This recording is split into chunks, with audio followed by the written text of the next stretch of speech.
The Fudd has played an important role in idiocy, an existence which has been ridiculed and denounced, served misery and annoyance alike, and carries with it gross moral hypocrisy. To understand the Fudd is to better understand idiocy. Hey everybody, welcome to episode 11 of Tales of the Fudd. Yes, I know it's been a while. I've been preoccupied with business and other things, but we'll get going on this series again. So today we've got a really cool story. It's one story because it's a pretty lengthy one that has a lot of Fudd lore and stupid myths and stuff in there. I'm not sure if it's actually true because it seems like it's too awful to be true, but hey, definitely the world never ceases to amaze me how ridiculous things can be in certain situations. So with that, if you don't know what a Fudd is and you're watching this video, go back to one of the first, I think, 6 or 7 videos where I do the intro and explain what a Fudd is. It's a certain type of person in the firearm community. So, yeah, people didn't want me to say that in the intro anymore because it took up too much time, so I'm not going to be doing that. So, for the majority of you that know what a Fudd is, we have a story here today from a viewer. I already love the name, Boomer Cruiser. I love this. I know where this is going already. So, again, you make up your mind if you think this story is true. I've definitely, it's 50-50 for me, but it's actually 60-40 in favor of it being true. But it could just be a story that he wrote to just put in a bunch of myths. But if this is true, this is one of the most twisted and fucked up things I've ever heard of at a range. So, about a year ago, or here I got a good one, Mike. It's multiple stupid gun myths that were voiced by a Fudd at the range. So about a year or so ago, me and a few friends were at the local range. This was my first and last trip to this range. Some friends of mine and myself brought multiple rifles and pistols. We started with the M1 rifle, or M1 Garand. My buddy was shooting standing unsupported at 100 yards, hitting the steel gong target.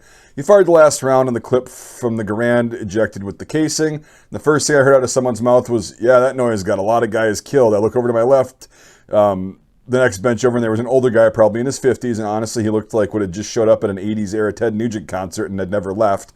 Yeah, I know the type. All I could see at his table were sporterized bolt guns and 1911 multiple wheel guns with no chamber, smaller than 357. I looked at him in disgust and remembered your video on stupid gun myths, and I asked him, "Where did you hear that?" And he came up with, "You need to read a history book, boy." I said, "Who you calling boy? I'm 30 years old."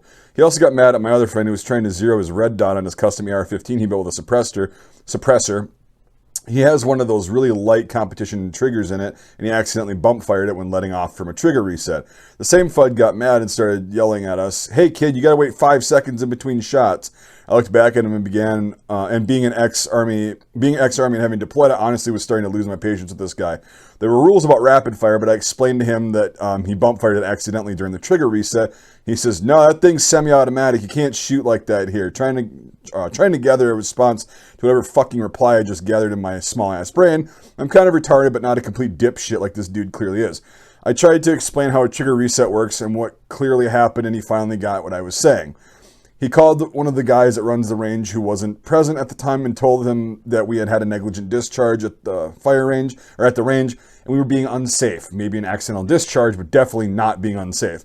So when the guy shows up, he taps me on the shoulder while I'm halfway through a magazine in my CZP-10C. Those are really nice pistols. I like those. He didn't write that. I'm just saying I like the CZP-10 series. And when I looked over my shoulder, I saw probably the most pissed off Fudd face if I ever saw one. Looked exactly like Jeff Dunham's puppet Walter. I shit you not. Yeah, when I read this, I was like, "Yep, I know exactly what you're talking about." So, I said, "Can I finish off the last couple rounds in the magazine? I'm still hot on the line. Range rule: no loaded weapons in holsters unless on the firing line." He shrugs his shoulders, and I said, "Aren't you going to put your pro on?" He replies, "Look, kid, this isn't my first time on a gun range, okay?" So I draw my pistol and dumped the magazine, all 8 rounds, into a steel plate as fast as I had ever done, just to piss him off because I was already planning on leaving and never returning. I holstered my weapon and looked at him and said, "Yeah?" He says, "Take your glasses off." I said, "Why?" He said, "So I can see who you are." I kindly replied, "No thanks, pal." He had his arms crossed like a disappointed drill sergeant about to skull fuck me, and he had no ear or eye pro on while everyone is still firing. Then he proceeded to berate me about earlier with the rapid firing in ND. Confused, I explained to him what I explained to Fudd number 1. He then raised his voice and started being a massive dick to me and calling me kid. I finally snapped at him, unable to control myself anymore, and I told him that he was a dumbass old Fudd cuck who needs to learn better communication skills and respect for others, and there's no reason to speak to people in this manner. He was a dumbass old Fudd I just reread that line. This is a really blocky big paragraph form, so I lost my my spot. Anyway, in this way by calling us out without even getting my side of the story. At that point, I was just trying to make him feel like an asshole, which I think it worked. I probably shouldn't have said anything and just kept my mouth shut, but the damage was already done. I told him that him and his range both suck, and him and his wife's boyfriend, referring to Fudd number 1 again, need to get a life. As we were packing up our gear, the Fudd, still on the bench next to us, turns out was a firearms instructor. He was giving instruction to a younger couple and a friend of theirs. He went to grab the 1911 and said, "Now this here is a 1911 chambered in God's caliber 45 ACP. This gun has a lot of knockdown power. There's a reason why it saw 2 world wars. They replaced it with that piece of shit Beretta 9mm because it was cheaper for the government to shoot." So as I left, I just shook my head in disgust. I told the couple they need to find a smarter firearms instructor, and that this guy had no fucking clue what he's talking about or doing. The Fudd just replied, "Go back to your safe space, kid." Wow, I haven't heard that one before, boomer. I just replied literally by saying, "No, you." Yeah, here we go. That's great. Just a couple months ago, I discovered from a friend that I knew of Fudd number 1 at that range had been shut down due to that same Fudd shooting over the backstop and hitting someone's house. Needless to say, I probably could have handled that a lot more professionally, but had you been there, you would have totally understood. I wasn't there, and I totally understand. Yeah, I cannot. I don't even call people who are younger than me, and I'm young. I'm about your age. I'm 31. I don't call people kid on a range. You be respectful to people on a range. You don't have to be an asshole. If somebody starts calling me kid, I don't care how old they are, how young I am versus they are. That's not good. That's an instant, like, I'm going to be pissed off just like you. It's not a fun thing to be, berated like that and patronized just for no reason whatsoever except your appearance, your age. This boomer cruiser said he's prior military with a deployment or multiple has been deployed. Same here. And most of these guys just sat and, did manufacturing for 40 years, screwed over the economy, invested in stocks and all this shit. Well, anyway, so, I mean, age does not necessarily give you credit or merit when it comes to firearms, and calling somebody a kid on a firing line, really not that smart. See, I would have been pissed and all this other stupid shit. I cannot believe that most of this shit happened, but I also can because I've experienced a lot of it, just not all at one time like this. So I'm going to get back to the story. So I'm just one of those people that try to treat others the way I want to be treated until I get treated like an asshole. Same. I felt like I was being singled out, honestly. Am I in the wrong? I don't think so. I think your age has a lot to do with it. And you kind of elaborate on that here in a little bit. So I don't think you're in the wrong. I mean, you're right. You should have probably just shut up and like walked away and just left. But whatever. I mean, sometimes it's nice to have a little fun, especially if you know you're never going back. After the incident, me and my buddy and I, stopped for a beer and laughed about how I exploded on Fudd number 2. We ran into a few guys that also shoot at that range and it just happened to stop at the same bar. They all had the same gripes about Fudd number 1 and 2. And we all made jokes about them while sharing more stories about how much that range sucks. Apparently there have been multiple issues at that place and nobody under 60 likes to shoot there. Can't imagine why. All right. Yeah. So going on this, I literally... I haven't even been to my local gun club this year, and I told you guys in a previous video, and if you haven't seen it, I forgot which one it's on, about my last time out shooting Trap League, which was very fun. I had a great time doing that. Most of the people were cool, but a lot of the people were really, really shitheads and just absolutely miserable to be around. I'm not going to get into the story again, but I tried to appease these people, and they were bitching at me about something, and I probably said, you know what, fuck it, I'm done. And I told the trap league team leader, the captain, I said, dude, I'm done because of this, and this. This fucking guy did this.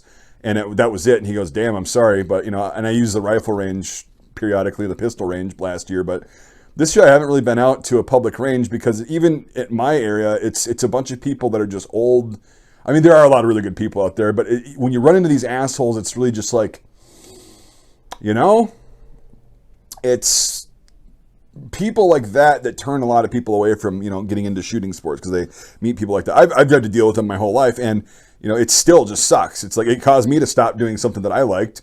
I mean, I know you could argue that, I caused myself to do that by quitting, but I don't want to deal with that kind of bullshit when I'm doing something that I like that's really fun. So, hey, I agree. Boomer Cruiser, obviously, giving the boomers, a little razzing them a little bit. If you're a boomer, it's kind of more of a joking thing. Again, it's not all boomers are shitheads, not all millennials are shitheads. We just make fun of the ones who are. So, yeah. Anyway, thanks for the story, man. If all that shit happened, that really sucks. But I mean, I'm kind of glad you had some fun with it. And it's people like that. Their dad probably should have rolled over and shot him against the wall. To be honest with you, that's all I'm going to say. All right, so that's all I've got for this one because that was a nice long story, and I figured I didn't want to, make the video too long because then you guys complain about that too, and I just don't want to make these videos that long to begin with.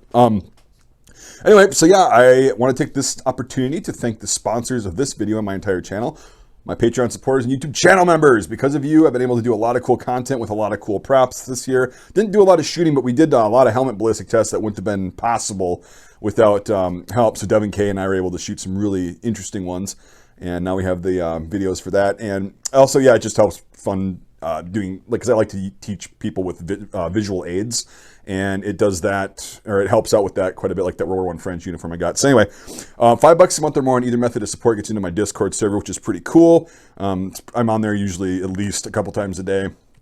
I'm checking in with people, whatever. So that's also a little perk about if you do $5 a month or more. And if you're in the category where you want to support my work, but you can't do it financially, I totally understand that. That's not a problem at all. You can still support me by doing the same thing like you do with your other favorite content creators is, subscribing to the channel if you haven't already, hit the notification bell, get liking this video, throwing a comment down with what you thought about in the comment section, and sharing the video out if you think it's funny or, you've had similar experiences or you think somebody else kind of would enjoy this. Sharing the video really helps. And if you're in the third category and you don't really want to support me at all, that's fine. You already have by watching this video. So to everyone who watched this video and all my other videos, thank you so much. I appreciate it. And we'll see you on the next episode of Tales of the Fudd.